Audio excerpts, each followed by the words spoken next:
ছাত্র জনতার আন্দোলন দমনে সাবেক প্রধানমন্ত্রী শেখ হাসিনার ফাঁস হওয়া প্রাণঘাতী অস্ত্র ব্যবহারের দেয়া আদেশের অডিও যাচাই করে সত্যতা পেয়েছে বিবিসি আই। গত মার্চে ফাঁস হওয়ার এই অডিওতে শেখ হাসিনা আইনশৃঙ্খলা বাহিনীকে সরাসরি মারণাস্ত্র ব্যবহারের নির্দেশ দিয়েছেন বলে জানান।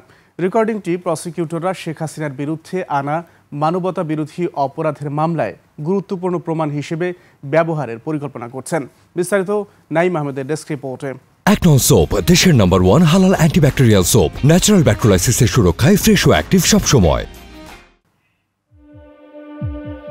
গত বছর কোটা সংস্কারে শুরু হওয়া আন্দোলন রূপ নেয় গণবিক্ষোভে, আর সেই উত্তাল সময়ে চালানো হয় মারাত্মক দমনপীড়ন। প্রাণহানি ঘটে যেখানে বহু মানুষের।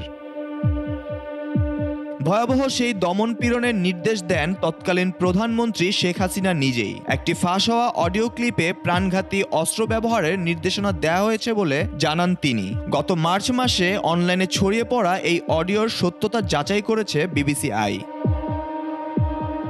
অডিওতে শেখ হাসিনাকে বলতে শোনা যায় নিরাপত্তা বাহিনীকে বিক্ষোভকারীদের বিরুদ্ধে প্রাণঘাতী অস্ত্র ব্যবহার করতে এবং যেখানেই পাবে গুলি করার নির্দেশ দেন তিনি।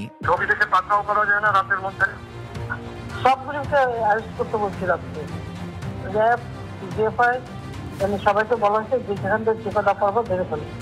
আমার নির্দেশনা দেওয়া আছে, ওপেন নির্দেশনা দিয়ে দিচ্ছে। এখন লেখা লিখবেন ব্যবহার করবে, যেখানে পাবে সেটা গুলি করবে। জাতিসংঘের এক রিপোর্ট অনুযায়ী 2024 সালের জুলাই থেকে আগস্ট মাসের মধ্যে নিহত হয়েছিল 1400 বিক্ষোভকারী।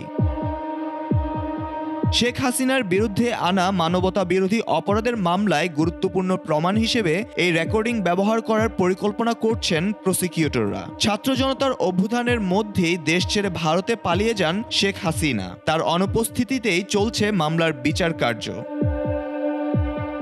ফাঁস হওয়া অডিও ক্লিপটির ফলে শেখ হাসিনার বিরুদ্ধে আইনি প্রক্রিয়া আরও জোরদার হচ্ছে। নাইম আহমেদ, 21 টেলিভিশন।